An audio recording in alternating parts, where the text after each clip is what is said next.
Hello students, welcome back to study live with Raunak. कैसे हैं आप लोग? मैं उम्मीद करती हूँ आप लोग अच्छे होंगे और अच्छे से अपने एग्ज़ाम की तैयारी कर रहे होंगे। तो चलिए शुरुआत करते हैं हम आज की अपने मॉक टेस्ट की। और आज का जो मॉक टेस्ट है वो आप सभी के लिए बहुत ही इंपॉर्टेंट रहने वाला है। क्यों इम्पॉर्टेंट रहने वाला है? क्योंकि ये इसमें जो सभी प्रश्न हैं वो प्रीवियस ईयर के जीके के क्वेश्चंस लिए गए हैं। तो पहला प्रश्न है कि निम्नलिखित में से किस युग में तांबे का पहली बार उपयोग किया गया था। ये आपसे पूछ रहा है प्रश्न में कि तांबे का पहली बार उपयोग किस युग में किया गया था। ऑप्शन में आपके मध्य पाषाण युग, ताम्र पाषाण युग, पुरा पाषाण युग या नव पाषाण युग। तो इसका उपयोग किया गया था ऑप्शन नंबर बी यहाँ आपका राइट है, ताम्र पाषाण युग में। ठीक है, ताम्र पाषाण युग में तांबे का सर्वप्रथम प्रयोग किया गया था। तांबे को हम ताम्र नाम से भी जानते हैं। तांबे को और किस नाम से जानते हैं? ताम्र नाम से भी जानते हैं। इस युग की अवधि की बात करें तो ये 4000 से 2000 ईसा पूर्व है इस युग की अवधि। ठीक है, और इस युग में ही धातुओं का पहली बार औजारों और हथियारों के रूप में प्रयोग देखा गया था। किस युग में? ताम्र पाषाण युग में। इस युग को पत्थरों और तांबे का चरण मानते हैं। क्या मानते हैं? पत्थरों और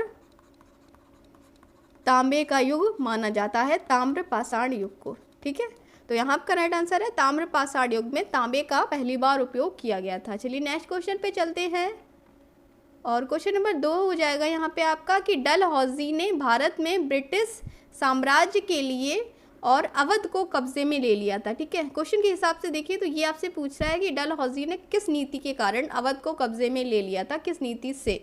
ऑप्शन में है सहायक गठबंधन की नीति के माध्यम से, युद्ध छेड़कर, राज्य में अव्यवस्था के माध्यम से या हड़प नीति के माध्यम से। तो डलहौजी में आप सभी लोग जानते हैं डलहौजी की जो हड़प नीति है वो काफ़ी महत्वपूर्ण है। ठीक है, ये फेमस है इनकी हड़प नीति। तो इन्होंने हड़प नीति के माध्यम से ही अवध को अपने कब्जे में ले लिया था।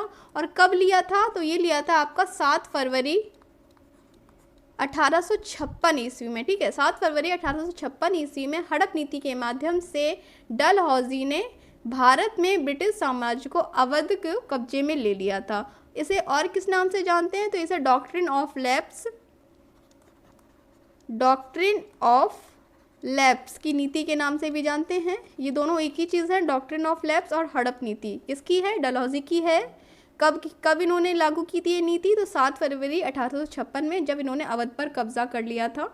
चलिए नेक्स्ट क्वेश्चन पे चलते हैं और नेक्स्ट क्वेश्चन है आपका क्वेश्चन नंबर 3 हो जाएगा कि हड़प्पा सभ्यता के दौरान डांसिंग गर्ल यानी नर्तकी की कांस्य प्रतिमा बनाने के लिए किस तकनीक का इस्तेमाल किया गया था। ये आपसे पूछा जा रहा है कि हड़प्पा सभ्यता में जो नर्तकी की मूर्तियाँ मिली थी कांस्य प्रतिमा की, उसे बनाने के लिए किस तकनीक का इस्तेमाल किया गया था। ऑप्शन में है पत्थर की नक्काशी, हाथी दांत नक्काशी, लकड़ी की नक्काशी या मोम लोपी ढलाई। तो यहाँ आपका right answer option number D, मोम लोपी ढलाई कास्टिंग। ठीक है, जिसे और क्या कहते हैं? इसे लॉस्ट वैक्स कास्टिंग के नाम से भी जानते हैं। आपसे कुछ भी पूछ सकता है, लॉस्ट वैक्स कास्टिंग या मोम लोपी ढिलाई। ठीक है, दोनों में से कुछ भी पूछ सकता है। तो किसके द्वारा तैयार की गई थी? मोम लोपी ढलाई या लॉस्ट वैक्स कास्टिंग तकनीक के द्वारा इस डांसिंग गर्ल या नर्तकी की कांस्य प्रतिमा को तैयार किया गया था। चलिए नेक्स्ट क्वेश्चन लेते हैं और क्वेश्चन नंबर 4 है आपका निम्नलिखित में किस स्थान पर प्रथम बौद्ध संगीति का आयोजन किया गया था। ये आपसे पूछा जा रहा है। एक प्रश्न बौद्ध संगीति से ज़रूर पूछा जाता है, तो आपको प्रथम, द्वितीय, तृतीय और चतुर्थ चारों बौद्ध संगीति आपको पता होना चाहिए। ठीक है, तो प्रथम बौद्ध संगीति कहाँ हुई थी? तो ये हुई थी आपकी राजगीर में। ठीक है, पिछले जो मैंने पहले मॉक टेस्ट कराए हैं उन सभी में एक ना एक क्वेश्चन जरूर कराया है बौद्ध संगीति से, तो आप वहाँ जाके देख सकते हैं। तो कहाँ हुई थी प्रथम बौद्ध संगीति? राजगीर में हुई थी। राजगीर को हम राजगृह के नाम से भी जानते हैं। कहीं कहीं पे ये आपको राजगृह के रूप में मिल जाएगा, कहीं कहीं पे राजगीर के। और इसकी अध्यक्षता किसने की थी? तो महाकश्यप इसके अध्यक्ष थे इस प्रथम बौद्ध संगीति के। और किसके शासनकाल में हुई थी? तो ये अजातशत्रु के शासनकाल में हुई थी प्रथम बौद्ध संगीति। ठीक है, किसके शासनकाल में शासन था? अजातशत्रु का। और अध्यक्ष कौन थे? अध्यक्ष थे महाकश्यप।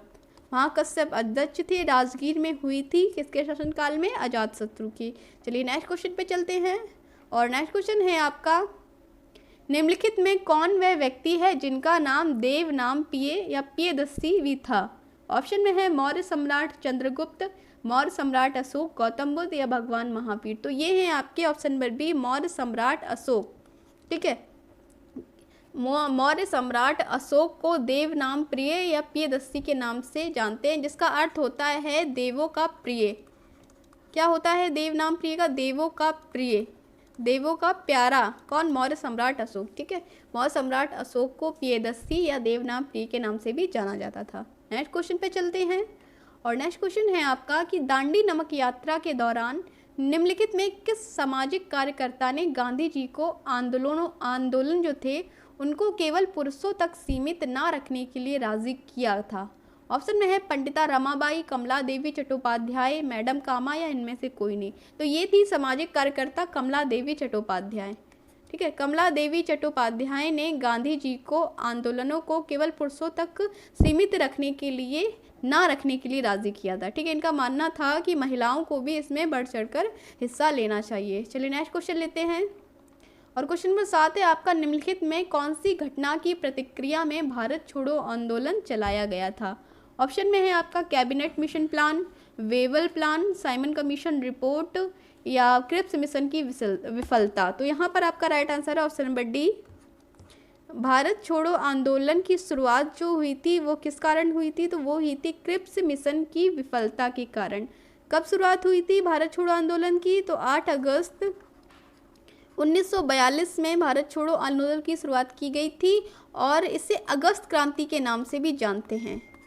किस नाम से जानते हैं? अगस्त क्रांति के नाम से भी भारत छोड़ो आंदोलन को जानते हैं। कब शुरुआत हुई थी? 8 अगस्त 1942 को शुरुआत की गई थी, और इसका शुरुआत होने का प्रमुख कारण क्या था? क्रिप्स मिशन की विफलता। यहाँ आपका राइट आंसर है। चलिए नेक्स्ट क्वेश्चन लेते हैं, और नेक्स्ट क्वेश्चन है आपका सरकार के निम्नलिखित में किस अधिनियम के कारण बम्बई से सिंध प्रांत का निर्माण हुआ है? ये आपसे पूछा जा रहा है कि सरकार का कौन सा अधिनियम था जिससे बम्बई से अलग होकर नया प्रांत सिंध प्रांत बना था? ऑप्शन में है भारतीय स्वतंत्रता अधिनियम 1947, वेवेल योजना, क्रिप्स मिशन, या भारत सरकार अधिनियम 1935। तो यहाँ आपका राइट आंसर है ऑप्शन नंबर डी। भारत सरकार अधिनियम 1935 में राज्यों का पुनर्गठन भी शामिल था, जिसमें बम्बई से अलग होकर नया प्रांत बना कौन सा? सिंध प्रांत का निर्माण किया गया था। किसके द्वारा? भारत सरकार अधिनियम 1935 के द्वारा। नेक्स्ट क्वेश्चन में चलते हैं, और नेक्स्ट क्वेश्चन है आपका प्रसिद्ध युद्ध का नारा चलो दिल्ली किसने दिया था? ऑप्शन में है लाला लाजपत राय, सुभाष चंद्र बोस, भगत सिंह, या चंद्रशेखर आज़ाद। तो ये नारा दिया था चलो दिल्ली, ये सुभाष चंद्र बोस के द्वारा दिया गया था। ऑप्शन नंबर बी आपका राइट हो जाएगा। सुभाष चंद्र बोस के द्वारा 1943 में दिया गया था, और कहाँ दिया गया था? सिंगापुर में दिया गया था। सिंगापुर में 1943 में चलो दिल्ली का नारा दिया गया था, और उन्होंने इस नारे का प्रयोग 1944 में भारतीय राष्ट्रीय सेना को प्रेरित करने के लिए इस नारे का प्रयोग किया था। किस लिए? भारतीय राष्ट्रीय सेना जो थी उसे प्रेरित करने के लिए इस नारे का प्रयोग किया था चलो दिल्ली। ठीक है, चलिए नेक्स्ट क्वेश्चन लेते हैं। नेक्स्ट क्वेश्चन है आपका के पास मौलिक अधिकार को लागू करने की शक्ति है? ये आपसे पूछा जा रहा है। डैश दिया गया है कि इनके पास जो है मौलिक अधिकार को लागू करने की शक्ति होती है। ऑप्शन में है आपके सर्वोच्च न्यायालय और उच्च न्यायालय, संसद सदस्यों, राष्ट्रपति, या इनमें से कोई नहीं। तो यहाँ आपके राइट आंसर हो जाएगा ऑप्शन नंबर ए। मौलिक अधिकार को लागू करने की जो शक्ति होती है वो सर्वोच्च न्यायालय और उच्च न्यायालय के पास होती है। किसके पास होती है? सर्वोच्च न्यायालय और उच्च न्यायालय के पास होती है। मौलिक अधिकारों की बात करें तो ये संविधान के भाग 3, मौलिक अधिकार कहाँ होते हैं? संविधान के भाग 3 में निहित हैं, और अनुच्छेद 12 से 35 तक निहित हैं। ठीक है, संविधान में भाग 3 में और अनुच्छेद 12 से 35 में निहित हैं मौलिक अधिकार। तो उन्हें लागू करने की शक्ति सर्वोच्च न्यायालय और उच्च न्यायालयों के पास होती है। नेक्स्ट क्वेश्चन है आपका, एक रिक्वेस्ट है आपसे कि आप वीडियो देख रहे हैं और नए हैं तो प्लीज़ चैनल को सब्सक्राइब ज़रूर कर लीजिए। यहाँ आपको जीके के बेस्ट से बेस्ट मॉक जो हैं वो प्रोवाइड कराए जाएंगे। तो क्वेश्चन नंबर 11 है आपका, निम्नलिखित में किसे स्वदेशी आंदोलन का प्रमुख कारण माना जाता है? ये आपसे प्रश्न पूछा जा रहा है कि स्वदेशी आंदोलन जो शुरुआत हुई थी उसमें उसका प्रमुख कारण क्या था? महिला शिक्षा के बजाय पुलिस और रेलवे के लिए वित्त पोषण, कोलकाता निगम अधिनियम 1899, बंगाल को विभाजित करने का निर्णय, या पंजाब भूमि हस्तांतरण अधिनियम 1900। तो यहाँ आपका राइट आंसर है ऑप्शन नंबर सी, बंगाल को विभाजित करने का निर्णय। ये स्वदेशी आंदोलन प्रारंभ करने का एक प्रमुख कारण माना जाता है। 1905 में जब बंगाल का विभाजन हुआ था, कब हुआ था? 1905 में जब बंगाल का विभाजन हुआ था, तो इसके बाद जो था ये स्वदेशी आंदोलन की शुरुआत कर दी गई थी, जिसमें विदेशी चीज़ों का बहिष्कार किया गया था, उनको जलाया गया था। चलिए नेक्स्ट क्वेश्चन लेते हैं। और नेक्स्ट क्वेश्चन है आपका, भारत में राष्ट्रीय मानव अधिकार आयोग निम्नलिखित में किस मंत्रालय के अधीन है? ऑप्शन में है गृह मंत्रालय, रक्षा मंत्रालय, वित्त मंत्रालय या इनमें से कोई नहीं। तो ये है आपका ऑप्शन नंबर ए, गृह मंत्रालय के अधीन होता है आपका राष्ट्रीय मानव अधिकार आयोग। ठीक है, किसके अधीन होता है? गृह मंत्रालय के अधीन है आपका भारत में राष्ट्रीय मानव अधिकार आयोग अधीन।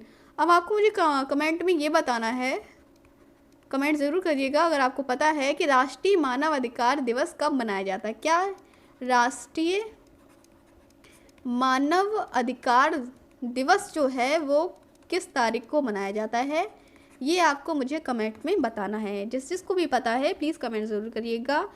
NHRC यानी राष्ट्रीय मानव अधिकार आयोग की स्थापना की बात करें तो इसकी स्थापना 1993 ईस्वी में हुई थी। मुख्यालय इसका दिल्ली में है और ये किसके अधीन होता है? तो ये गृह मंत्रालय के अधीन होता है। चलिए नेक्स्ट क्वेश्चन लेते हैं।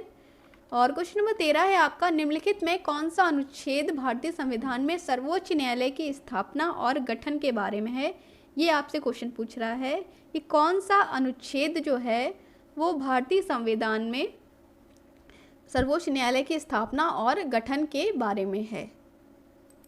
तो ऑप्शन में है यहाँ 120, 118 या 122 या 124। तो यहाँ आपका राइट आंसर हो जाएगा ऑप्शन नंबर डी 124। ठीक है, क्या हो जाएगा? ऑप्शन नंबर डी 124 राइट है कि 124 अनुच्छेद में भारतीय संविधान में सर्वोच्च न्यायालय की स्थापना और गठन है। चलिए आगे बढ़ेंगे, नेक्स्ट क्वेश्चन पे चलते हैं। क्वेश्चन नंबर 14 है आपका, भारत सरकार अधिनियम 1935 के अनुसार मुख्य न्यायाधीश के साथ कितने न्यायाधीशों की नियुक्ति की गई थी? ये आपसे पूछा जा रहा है कि भारत सरकार अधिनियम 1935 में जब मुख्य न्यायाधीश की नियुक्ति हुई थी तो उसके साथ और कितने न्यायाधीशों की नियुक्ति की गई थी? तो ये है ऑप्शन नंबर सी आपका राइट हो जाएगा 6। ठीक है, 6 न्यायाधीशों की और नियुक्ति की गई थी मुख्य न्यायाधीश के साथ। चलिए नेक्स्ट क्वेश्चन लेंगे। नेक्स्ट क्वेश्चन है आपका, अरावली पर्वत श्रेणी में सबसे ऊंचा शिखर कौन सा है? ये आपसे पूछा जा रहा है। ऑप्शन में है डोडा बेट्टा, पंचमढ़ी, गुरु शिखर या नाईमुड़ी। तो ये है आपका ऑप्शन नंबर सी गुरु शिखर। अरावली पर्वत शिखर का सबसे ऊंचा शिखर है गुरु शिखर। ठीक है, गुरु शिखर जो है वो सबसे ऊंचा है। और माउंट आबू में इसकी ऊंचाई कितनी है? तो इसकी ऊंचाई है 5653 फुट।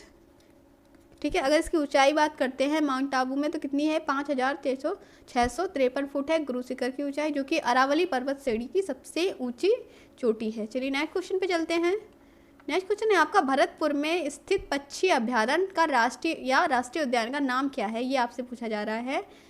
भैंसरोडगढ़ अभ्यारण्य, दर्रा अभ्यारण्य, केवलादेव घना राष्ट्रीय उद्यान या घटाप्रभा अभ्यारण्य। तो ये है आपका केवलादेव घना राष्ट्रीय उद्यान। पहले भरतपुर पक्षी अभ्यारण्य इसका नाम था, लेकिन अब इसका नाम बदल के क्या कर दिया गया? ऑप्शन नंबर सी केवलादेव घना राष्ट्रीय उद्यान, जो कि भरतपुर में पड़ता है, राजस्थान भरतपुर में है। चलिए नेक्स्ट क्वेश्चन है, क्वेश्चन नंबर 17 हो जाएगा यहाँ आपका, निम्नलिखित में कौन भारत के 2 पड़ोसी द्वीप देश हैं? ये आपसे पूछा जा रहा है कि कौन से भारत के 2 पड़ोसी द्वीप देश हैं? Seychelles Australia, Maldives Myanmar, Sri Lanka Maldives या लक्षद्वीप श्रीलंका। तो ये है आपके ऑप्शन नंबर सी श्रीलंका और मालदीव, ये 2 पड़ोसी द्वीप देश हैं। ठीक है, भारत के श्रीलंका और मालदीव। नेक्स्ट क्वेश्चन पे चलेंगे। नेक्स्ट क्वेश्चन है आपका, ग्रीष्म काल में उत्तरी मैदानों में बहने वाली पवन कहलाती हैं? काल वैशाखी, मैंगो शावर, लू या व्यापारिक पवनें। तो ये आपको पता होगा कि ग्रीष्म काल यानी गर्मियों में उत्तरी मैदानों में जो पवनें होती हैं, हवाएं चलती हैं, वो लू कहलाती हैं। ठीक है, गर्म हवाएं जो होती हैं वो किस नाम से जानी जाती है? लू के नाम से जानी जाती हैं। नेक्स्ट क्वेश्चन पे चलेंगे। और क्वेश्चंस का लेवल देखिए, जैसा ये प्रीवियस ईयर के सारे क्वेश्चन आए थे, मैंने सभी मॉक टेस्टों में सिर्फ उन्हीं के हिसाब से सारे क्वेश्चन रखे हैं। आप अगर देखते हैं तो आपकी तैयारी काफ़ी अच्छी हो जाएगी जीके की। तो रिक्वेस्ट है कि आप चैनल सब्सक्राइब कर लेंगे तो आपको टाइम से जो है वीडियो की नोटिफिकेशन मिल जाएगी। और अब समय नहीं है ना एग्ज़ाम में, तो आप आसानी से अपनी जो है तैयारी कर सकेंगे मॉक टेस्ट से। और अब जो समय है वो बस मॉक टेस्ट देने का ही है। तो चलिए क्वेश्चन पे चलेंगे कि कृषि तथा ग्रामीण क्षेत्रों को वित्त पोषण करने वाली एक केंद्रीय या शीर्ष संस्था है। आपसे पूछा जा रहा है कृषि तथा ग्रामीण क्षेत्रों को वित्त पोषण करने वाली केंद्रीय संस्था कौन सी है? तो ये है आपकी नाबार्ड। ठीक है, ऑप्शन नंबर सी आपका राइट हो जाएगा। नाबार्ड जो है, इसका फुल फॉर्म की बात करें, इसका फुल फॉर्म होता है नाबार्ड की national bank for agriculture, national bank for agriculture and rural development. ठीक है, ये होता है आपका नाबार्ड का फुल फॉर्म, जो कि कृषि तथा ग्रामीण क्षेत्रों को वित्त पोषण प्राप्त कराने वाली एक संस्था है। इसकी स्थापना की बात करें तो इसकी स्थापना 12 जुलाई 1982 में हुई थी नाबार्ड की। ठीक है, तो यहाँ आपका ऑप्शन नंबर सी नाबार्ड आपका राइट है। चलिए नेक्स्ट क्वेश्चन लेंगे। नेक्स्ट क्वेश्चन है हॉलमार्क लोगो का उपयोग निम्न में किसके लिए होता है? ये आपसे पूछा जा रहा है कि हॉलमार्क जो होता है एक लोगो होता है, इसका उपयोग कहाँ किया जाता है? कृषि उत्पाद, इलेक्ट्रॉनिक वस्तुएं, विद्युत वस्तुएं या जेवर? तो यहाँ आपका राइट आंसर हो जाएगा ऑप्शन नंबर डी, ज्वेलरी या जेवर में यूज़ होता है हॉलमार्क। ठीक है, सोने चांदी की जो ज्वेलरी होती है उसमें हॉलमार्क लगाया जाता है। ये हॉलमार्क है क्या? ये धातु की निश्चित शुद्धता की गारंटी देता है। ठीक है, क्या है? धातु की निश्चित शुद्धता की गारंटी है हॉलमार्क। सोने और चांदी जो होती हैं उसकी शुद्धता की गारंटी इस मार्क से पता चलती है, हॉलमार्क से। चलिए नेक्स्ट क्वेश्चन लेंगे। नेक्स्ट क्वेश्चन है आपका भारतीय संविधान का अनुच्छेद 343 किसके बारे में है? ऑप्शन में है भारत के राष्ट्रपति, संघ की राजभाषा, राज्यपाल द्वारा विशेष संबोधन या संसद का संविधान। तो ये आपका राइट आंसर है। अनुच्छेद जो 343 है ऑप्शन नंबर बी, संघ की राजभाषा। ठीक है, क्या है? अनुच्छेद 343 में संघ की राजभाषा है। इसके हिसाब से संघ की राजभाषा है वो हिंदी होगी, उसकी लिपि होगी आपकी देवनागरी। नेक्स्ट क्वेश्चन है आपका क्वेश्चन नंबर 22 कि निम्नलिखित में कौन सा अनुच्छेद धन विधेयक को परिभाषित करता है? ऑप्शन है अनुच्छेद 110, इनमें से कोई नहीं, अनुच्छेद 112 या अनुच्छेद 111। तो धन विधेयक को परिभाषित करने वाला अनुच्छेद है आपका ऑप्शन नंबर ए, अनुच्छेद 110। ठीक है, अनुच्छेद 110 जो है वो धन विधेयक को परिभाषित करता है। नेक्स्ट क्वेश्चन पे चलेंगे। क्वेश्चन नंबर 23 है आपका निम्न में कौन सी सर्वोच्च न्यायालय के न्यायाधीश की सेवानिवृत्ति की सही आयु है? ये आपसे पूछा जा रहा है कि सर्वोच्च न्यायालय के जो न्यायाधीश हैं उनकी सेवानिवृत्ति की सही आयु क्या है? ऑप्शन में है 65 वर्ष, 58 वर्ष, 60 वर्ष या 62 वर्ष। तो यहाँ आपका राइट आंसर है 65 वर्ष। ऑप्शन नंबर ए 65 वर्ष आपकी राइट आंसर है। और अगर हम हाई कोर्ट की बात करें, हाई कोर्ट के जो न्यायाधीश हैं उनकी क्या है? उनकी आपकी है 62 ईयर। ठीक है, 62 वर्ष है उच्च न्यायालय के न्यायाधीश की, और वहीं सर्वोच्च न्यायालय के न्यायाधीश की कितनी है सही आयु है? 65 वर्ष। अगर आपसे हाई कोर्ट की पूछे तो वह है आपकी 62 वर्ष। चलिए नेक्स्ट क्वेश्चन है। नेक्स्ट क्वेश्चन है दिल्ली सल्तनत के निम्नलिखित राजवंशों में किसने सबसे कम अवधि तक शासन किया? ये आपसे पूछा जा रहा है। खिलजी, लोदी, सैयद या तुगलक? तो दिल्ली सल्तनत की बहुत सारे राजवंशों ने शासन किया, जिसमें खिलजी वंश जो है ऑप्शन नंबर ए, खिलजी वंश ने सबसे कम समय शासन किया। 1290 से 1320 ईस्वी तक बस खिलजी वंश का शासन था। ठीक है, चलिए नेक्स्ट क्वेश्चन लेंगे। क्वेश्चन नंबर 25 है आपका निम्नलिखित में किस शहर को राजस्थान का सफ़ेद शहर कहा जाता है? ये आपसे पूछा जा रहा है। ऑप्शन में है बीकानेर, अजमेर, उदयपुर या जयपुर। तो ये कहा जाता है उदयपुर को। ठीक है, ऑप्शन नंबर सी आपका राइट हो जाएगा। उदयपुर को सफ़ेद शहर कहा जाता है। क्यों कहा जाता है? क्योंकि यहाँ पर निर्मित संगमरमर की कई अप्रतिम प्रतिमाएं हैं। ठीक है, संगमरमर की अप्रतिम संरचनाओं के कारण इसे सफ़ेद शहर कहा जाता है। संगमरमर जो कैसा होता है? सफ़ेद होता है। तो वहाँ पर उदयपुर में संगमरमर की कई संरचनाएं हैं, जिससे पूरा शहर जो है वो सफ़ेद नज़र आता है। इस कारण राजस्थान के उदयपुर को सफ़ेद शहर के नाम से भी जानते हैं। चलिए नेक्स्ट क्वेश्चन लेते हैं। क्वेश्चन 26 है आपका निम्नलिखित में किस व्यक्ति ने हिंद स्वराज पुस्तक लिखी? ऑप्शन में है सरदार पटेल, सरोजनी नायडू, जवाहरलाल नेहरू या महात्मा गांधी। तो ये महात्मा गांधी द्वारा लिखी गई थी। ठीक है, इंडियन होम रूल नामक पुस्तक यानी हिंद स्वराज नामक पुस्तक जो है वो महात्मा गांधी द्वारा लिखी गई थी। कब लिखी गई थी? 1909 ईस्वी में लिखी गई थी ये पुस्तक हिंद स्वराज। नेक्स्ट क्वेश्चन है क्वेश्चन नंबर 27 है यहाँ आपका, इम्पॉर्टेंट क्वेश्चन है, काफ़ी बार एग्जाम में पूछा गया है, सिर्फ पीटी के नहीं अन एग्जाम में भी ये क्वेश्चन बार बार पूछा जाता है कि भारतीय संविधान के डीपीएसपी यानी राज्य के नीति निदेशक सिद्धांत जो है वो किस संविधान से प्रेरित थे। तो राज्य के नीति निदेशक तत्व या सिद्धांत जो हैं वो आयरलैंड के संविधान से लिए गए हैं। किस संविधान से? आयरलैंड के संविधान से लिए गए हैं। आगे बढ़ेंगे। नेक्स्ट क्वेश्चन है आपका कि संविधान के अनुच्छेद 19 में कौन से अधिकार शामिल हैं। ऑप्शन में है संवैधानिक उपचारों का अधिकार, वाक और अभिव्यक्ति स्वतंत्रता का अधिकार, शोषण के विरुद्ध अधिकार, धर्म की स्वतंत्रता का अधिकार। तो अनुच्छेद 19 में आपको प्राप्त होता है वाक और अभिव्यक्ति की स्वतंत्रता का अधिकार। ठीक है, ऑप्शन नंबर बी आपका राइट हो जाएगा। अनुच्छेद 19 में आपको बोलने और अपनी बात का अभिव्यक्त करने की स्वतंत्रता दी जाती है, वाक और अभिव्यक्ति की स्वतंत्रता आपके पास है। चलिए नेक्स्ट क्वेश्चन है, और नेक्स्ट क्वेश्चन पढ़ने से पहले एक छोटी सी रिक्वेस्ट है कि आप वीडियो तो देख लेते हैं लेकिन चैनल को सब्सक्राइब नहीं कर लेते हैं, तो प्लीज़ चैनल को सब्सक्राइब ज़रूर कर लीजिए जिससे आपके पास टाइम से जो वीडियो पहुंच जाए। तो क्वेश्चन नंबर 29 है यहाँ आपका, लोकसभा में पद धारण करने की न्यूनतम आयु कितनी होती है, ये आपसे पूछा जा रहा है। लोकसभा में पद धारण करने के लिए आपको कितनी आयु का होना चाहिए।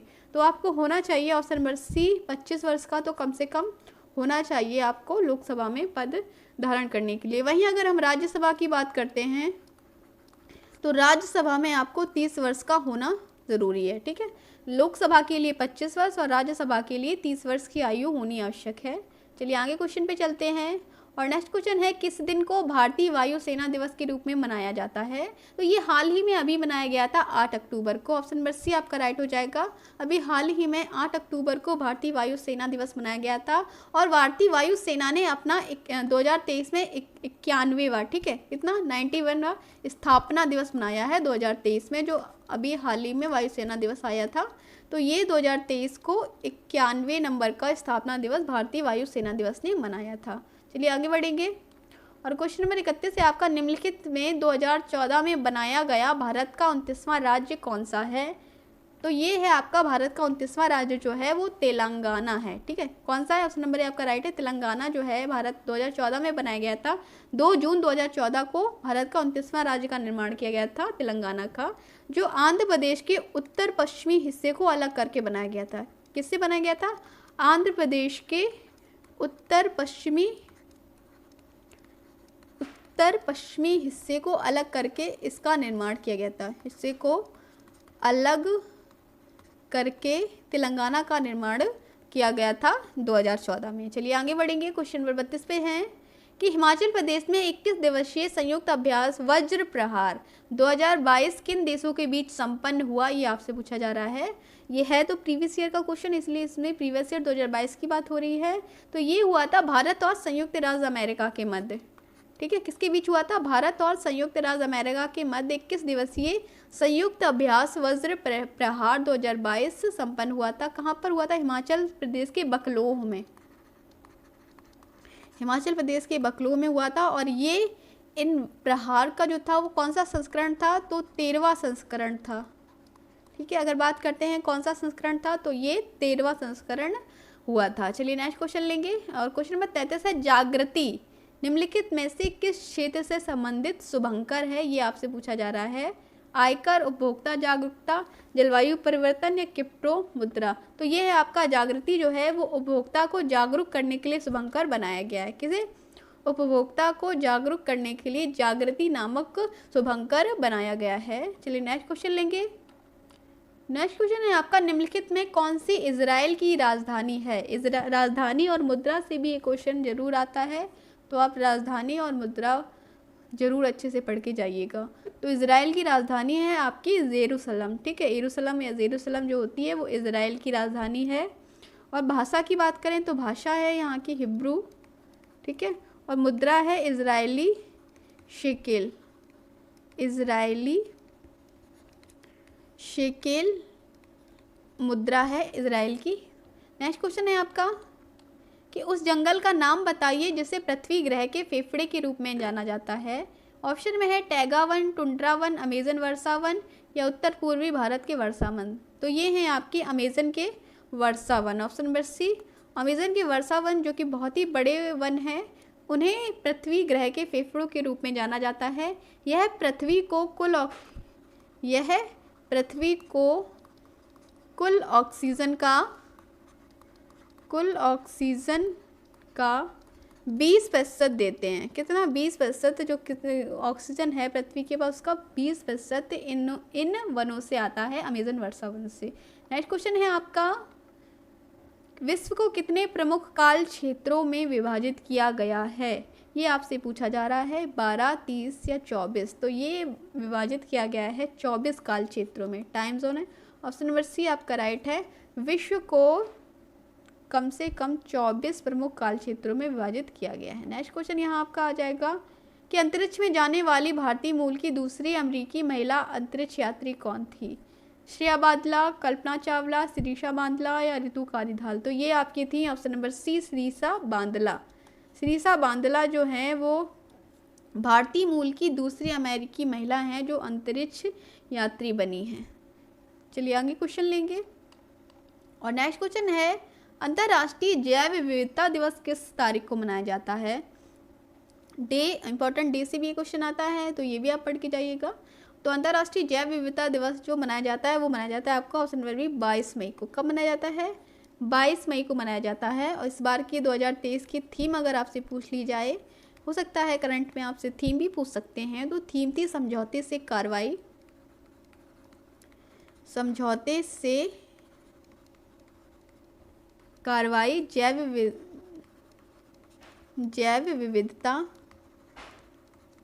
का पुनर्निर्माण। ये है आपका अंतर्राष्ट्रीय जैव विविधता दिवस की थीम थी। कब मनाया जाता है? 22 मई को मनाया जाता है। चलिए आगे बढ़ेंगे। क्वेश्चन नंबर 40 पे पहुंच गए हम कि 39 आता, सॉरी 39 है आपका, निम्नलिखित में से हंगरी की राष्ट्रीय मुद्रा क्या है? ये आपसे पूछा जा रहा है। हंगरी की राष्ट्रीय मुद्रा क्या है? Hungarian forint, Hungarian naira, Hungarian pound या इनमें से कोई नहीं? तो हंगरी की जो राष्ट्रीय मुद्रा है वो है ऑप्शन नंबर ए, हंगेरियन फॉरेंट। ठीक है। और इसकी राजधानी भी पूछ ली जाए कि हंगरी की राजधानी क्या है, तो ये है बुडापेस्ट।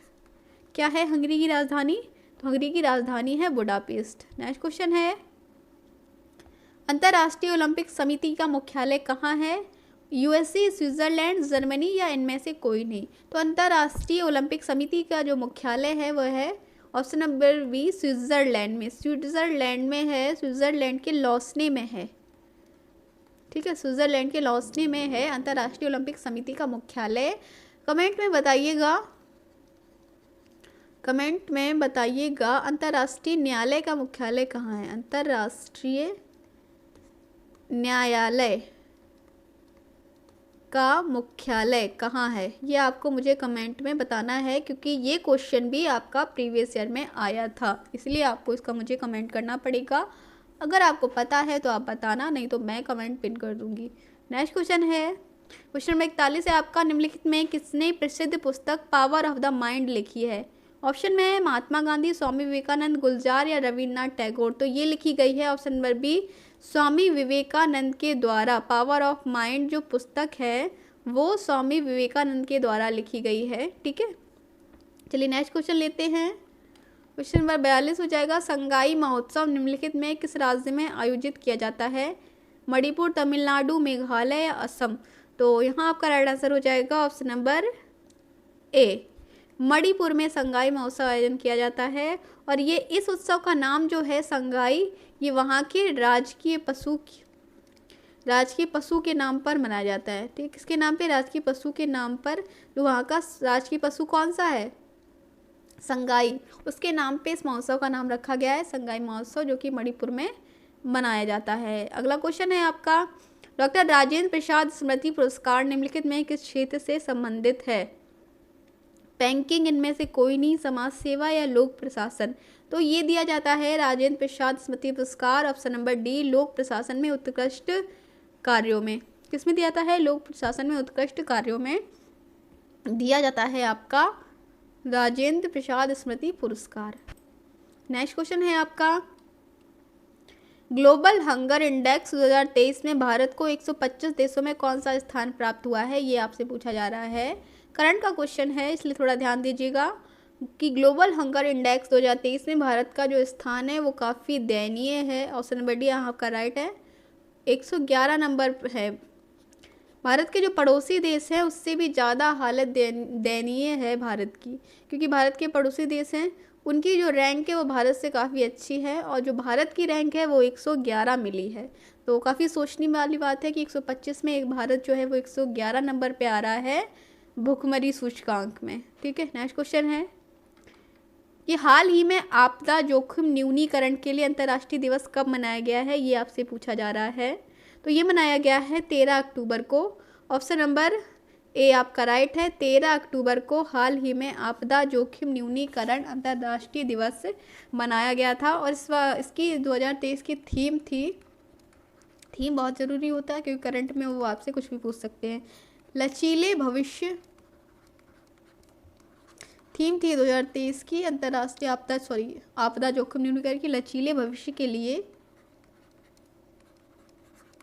असमानता से लड़ना।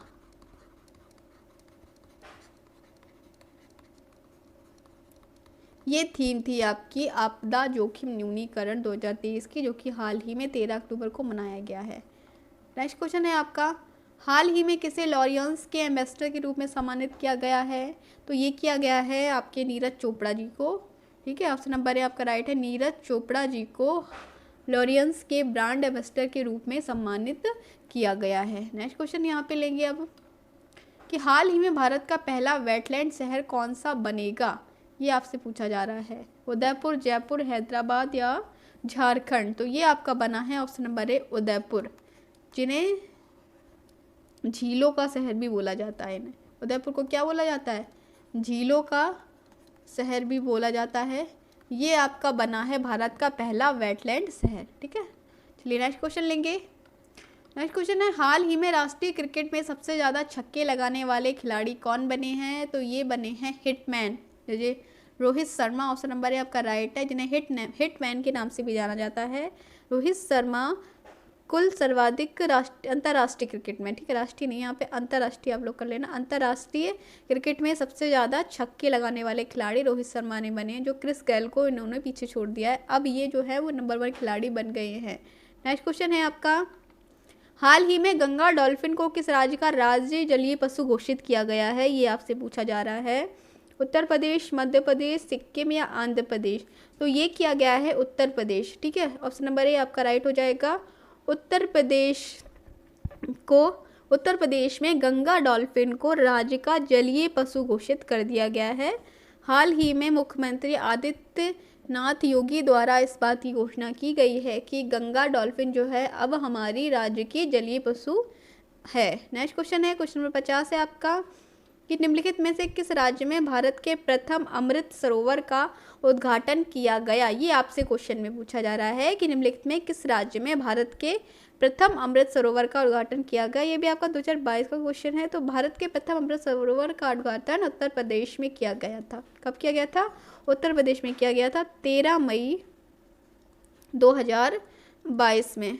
ठीक है, 13 मई 2022 को किया गया था भारत के प्रथम अमृत सरोवर का उद्घाटन। तो ये थे 50 आपके महत्वपूर्ण प्रश्न। एक प्रश्न है, ये प्रश्न दे रही हूँ मैं इसलिए दे रही हूँ कि कुछ भी छूटना नहीं चाहिए, भले आसान हो सरल हो जो भी हो, लेकिन सारे क्वेश्चन आपके कवर होने चाहिए।